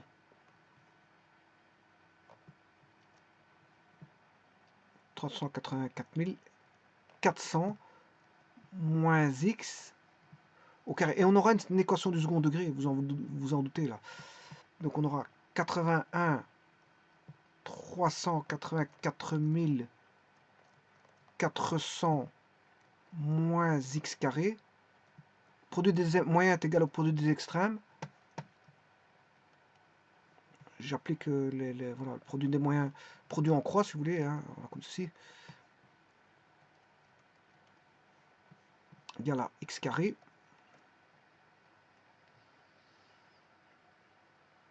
Donc j'aurai 81 moins 81 x carré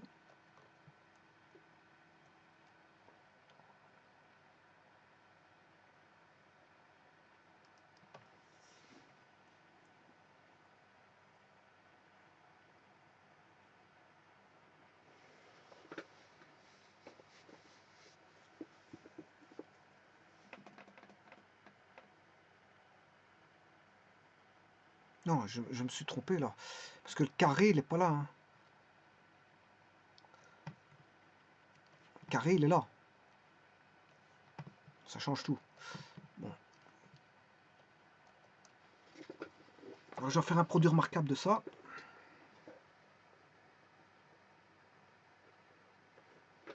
On va calculer, c'est pas un problème. Ça va devenir des grands chiffres. Ça, c'est toujours comme ça quand on calcule avec ça. C'est pas un problème. Hein. C'est pas un problème. Bon, on va tout calculer par la machine, c'est tout. Mais ce qu'il y a, il faut de la place. Donc, je vais reprendre ceci. Je vais faire de la place.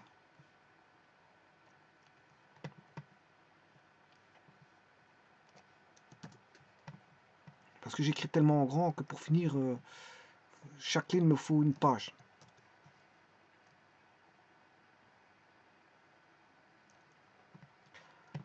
Voilà.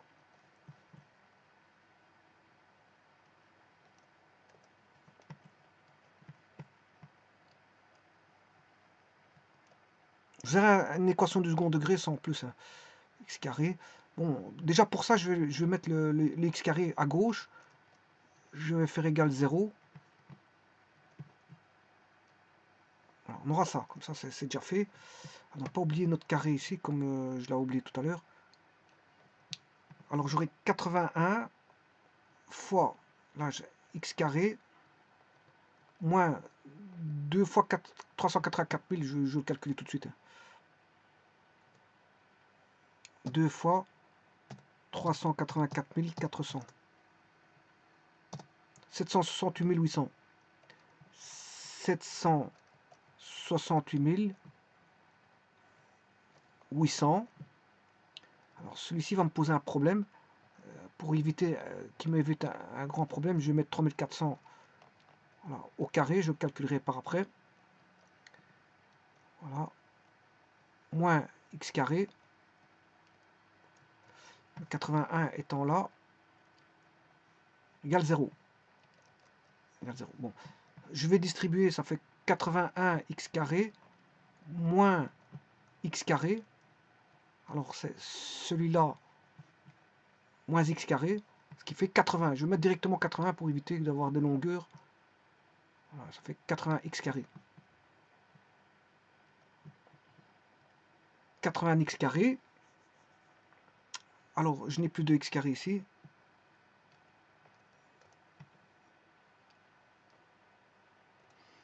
Moins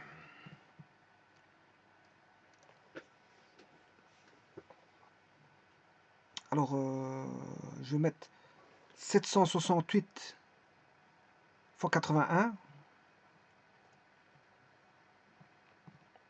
768 000 fois 81. Ça fait 62 208 000.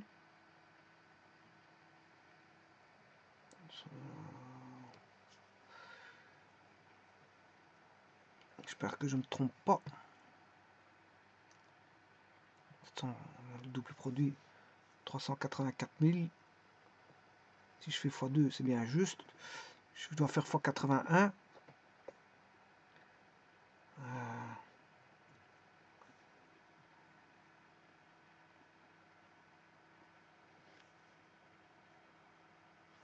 Bon, je vais recommencer le calcul. Il faut que je sois sûr de moi parce que sinon c'est pas bon. C'est pas bon, c'est pas bon. 768 800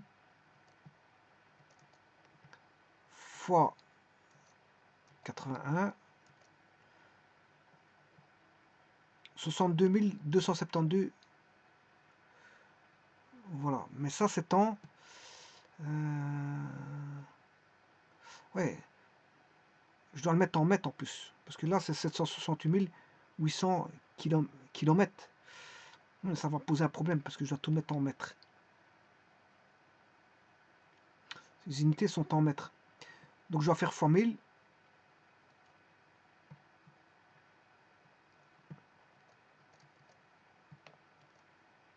Bon, ça fait 1, 2, 3, 4, 5, 6, 7, 8, 9, 10. Bon. 6,227. Bon, je vais le mettre en mémoire.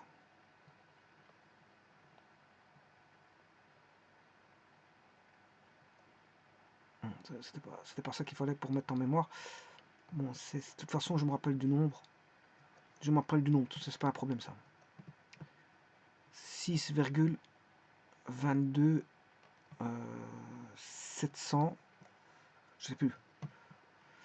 Bon, je recommence. Je vais recommencer, c'est pas un problème. 768 800.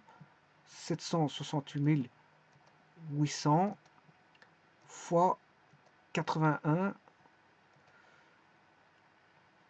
6,22. 6,22.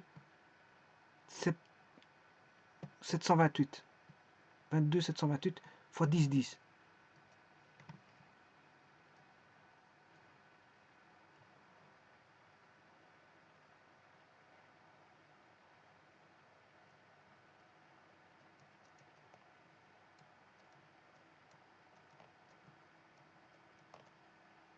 Là, je suis bas en mètres. Hein. Bon, mais l'autre, ça va être terrible. Pour le terme indépendant. Parce que c'est 300 fous là.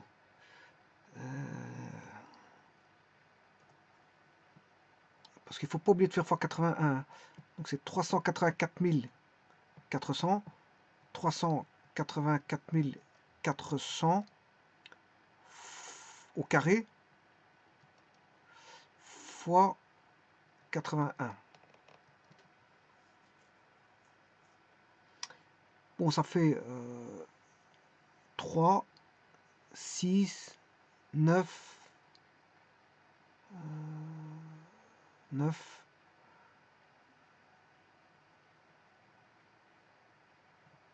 Je dois encore faire... Ouais, non, j'ai oublié de mettre en mètres. 384 400. Je mets en mètres fois 1000. Je mets au carré. Je multiplie par 81. Bon, ça change tout. Hein. 3, 6, 9.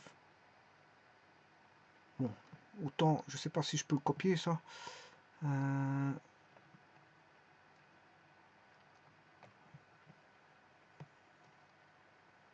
Copier.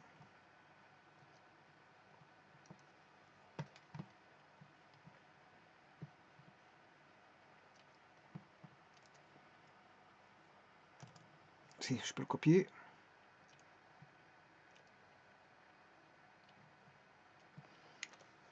Bon, je vais mettre 1, 2, 3, 4, 5, 6, 7, 8, 9, 10, 11, 12, 13, 14, 15, 16, 17, 18, 19. Voilà. Je suis en nombre scientifique là.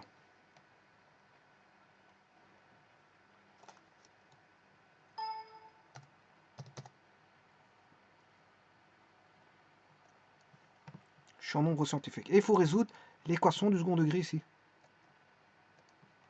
Il faut résoudre cette équation du second degré. Bon, vous avez remarqué que c'est des grands nombres. Hein.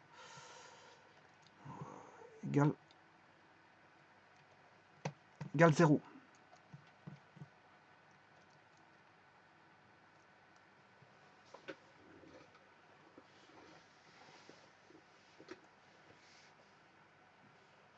Bon, bah on va résoudre ça, hein. C'est pas un problème.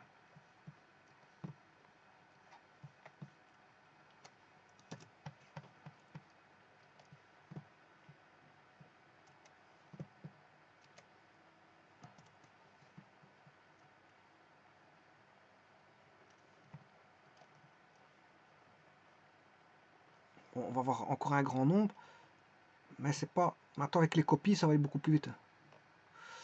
Alors, on va faire le delta. On aura delta. Et on peut déjà préparer le x1, x2. Donc, le x1, mon x2, moins b.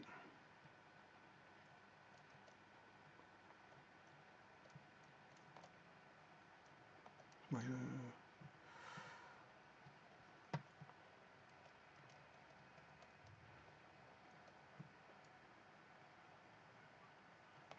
moins b, il est là. Je vais juste le réduire un tout petit peu parce qu'il est un peu trop grand. Le redimensionner à 80.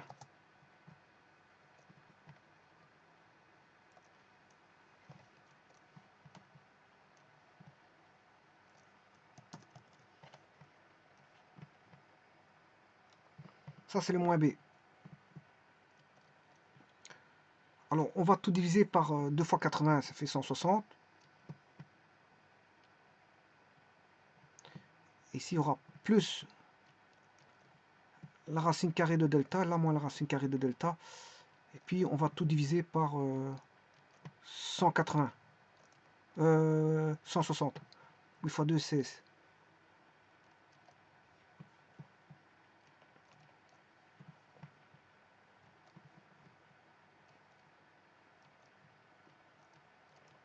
Bon, mais le tout, c'est d'aller chercher ce delta.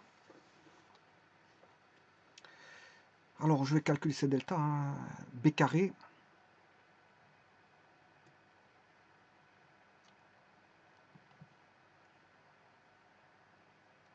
Je vais faire d'abord le 10 exposant 10. Voilà, multiplié par 6,22 728 égale. Ça, c'est mon B. Je vais le mettre au carré, B carré. Moins 4 fois A fois 19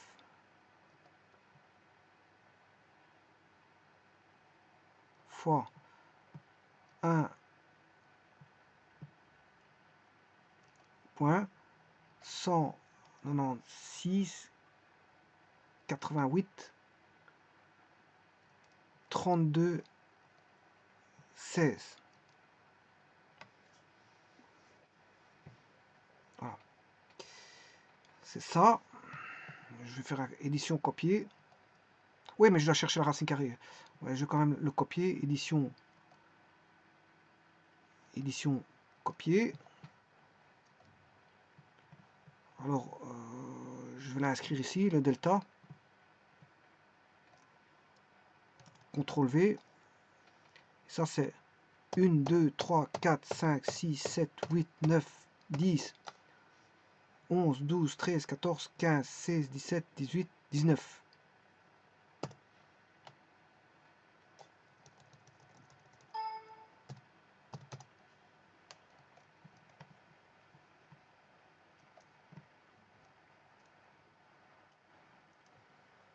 Voilà, je vais chercher maintenant la calculette en espérant qu'il l'a gardé.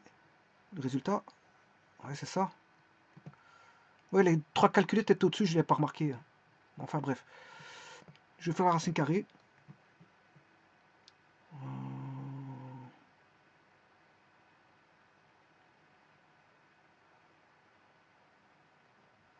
Donc la racine carrée,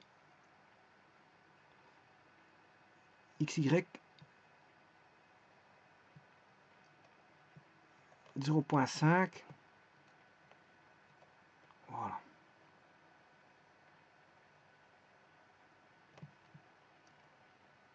Si je fais le carré, j'ai bien ça. J'ai bien 478, 75. Donc ça c'est bien ça. Donc c'est xy exposant 0,5.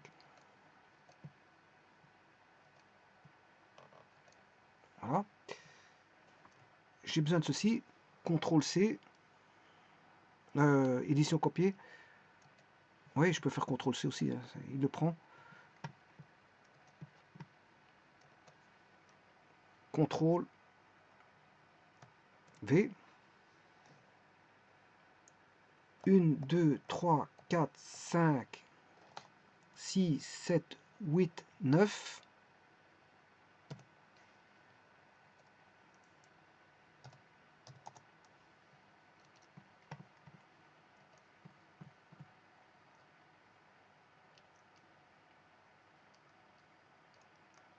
Voilà, et là c'est la même chose.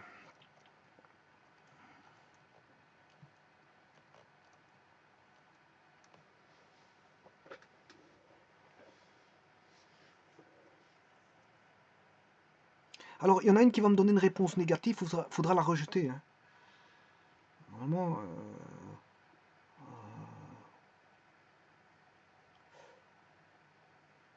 non, non, j'ai rien dit. On va faire le calcul, c'est pas un problème. 6,22, il n'est pas là. Bon, ça, j'en ai plus besoin alors, s'il n'est pas là. Est-ce que le 6,22 est là? Non plus. Alors, j'en ai plus besoin.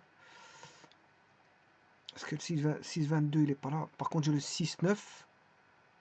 Voilà, je vais faire plus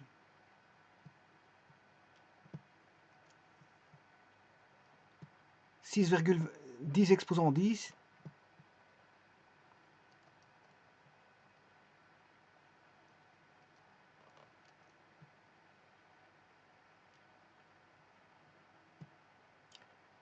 « 6,22 728. 6,22 728. Voilà, ça c'est la réponse. Divisé par 160.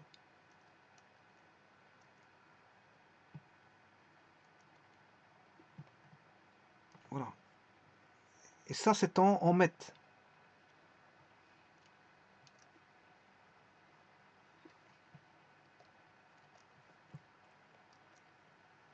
Je vais mettre en kilomètres.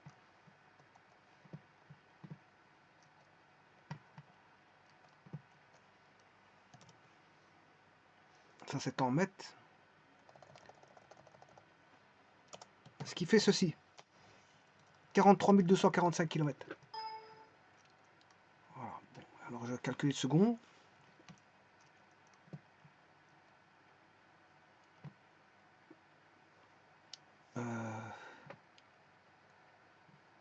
Je sais pas si j'ai la machine.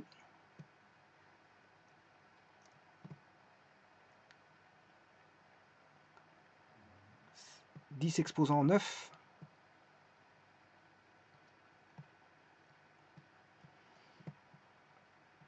9, 10 exposant 9, fois 6,91,92, fois 6,91 92.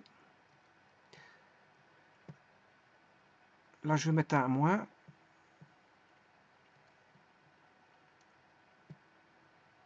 Plus 6.22 728 fois 10, voilà, égale, divisé par 160. Voilà, je divise par 1000. De toute façon, je vais le copier.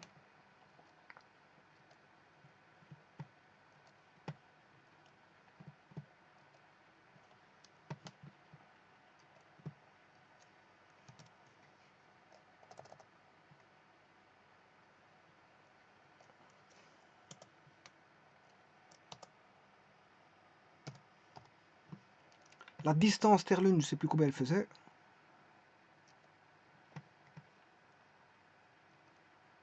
384 400. Ouais, ça, c'est les deux compléments. Hein. Parce que si je fais celui-là, 340, non, 300, oui, si. Je vais faire, je vais chercher la calculette. J'ai directement les complémentaires, hein, voilà, tant mieux. 345 960, 345 960, plus 43 245, égale 389 205, 389 000, bon, c'est pas trop juste mon calcul, hein. 384 400, et j'ai 389 205. Bon, il y a des petites erreurs dans mes calculs, hein, bon, voilà, mais en tout cas, normalement, si j'ai le premier, je fais 240, enfin, je sais plus combien, 384 400, 384 400 moins 43 245, «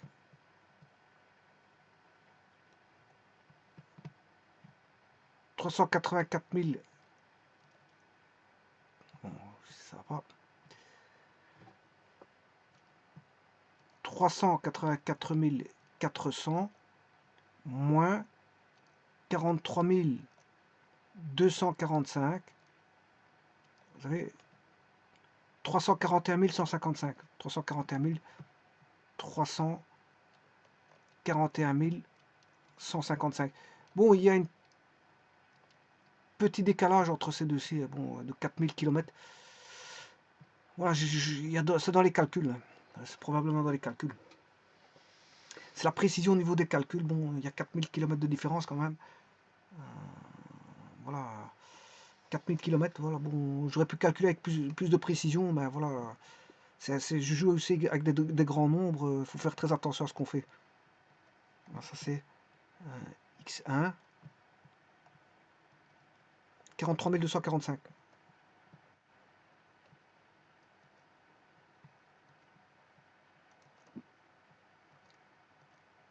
Donc à 342 245, la force s'annule. Les forces d'interaction vont s'annuler à 345 245. Ouais, je crois que c'est ça. Ouais.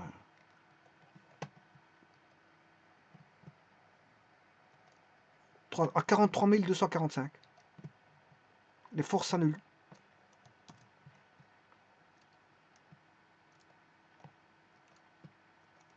Voilà. 43 245, les forces s'annulent, et l'autre côté c'est le complémentaire. Hein. En fait, distance Terre-Lune, moins 43 245, c'est les fameuses... voilà, vous aurez... Bon, en tout cas, c'est à 43 245.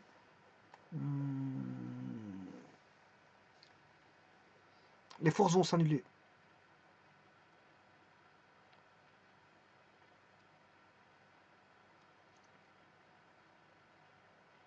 Donc peut-être à 43 245 et le restant, enfin, de Terre, Terre et engin spatial, ou l'inverse, hein. Vous pouvez avoir, soit il peut se mettre là, ou se mettre là, hein.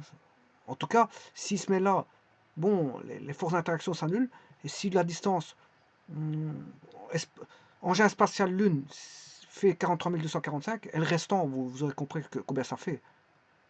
Parce que, je peux le mettre là ou je peux le mettre là, c'est pas un problème, hein. En tout cas, bon, si je mets ça là, bon, vous allez avoir le complémentaire à gauche de la distance Terre-Lune. Mais si je le mets là, bon, l'autre côté, vous allez avoir la distance complémentaire Terre-Lune. Voilà. Donc, trouver une réponse suffit, hein. Vous trouvez une réponse et après vous faites la différence distance Terre-Lune. Vous n'êtes pas obligé d'aller chercher parce que c'est source d'erreur aussi, hein.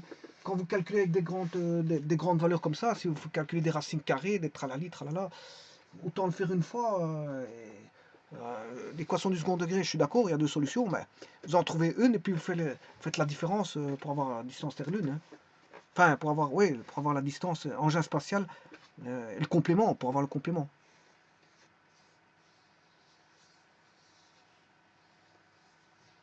Voilà, je vous remercie.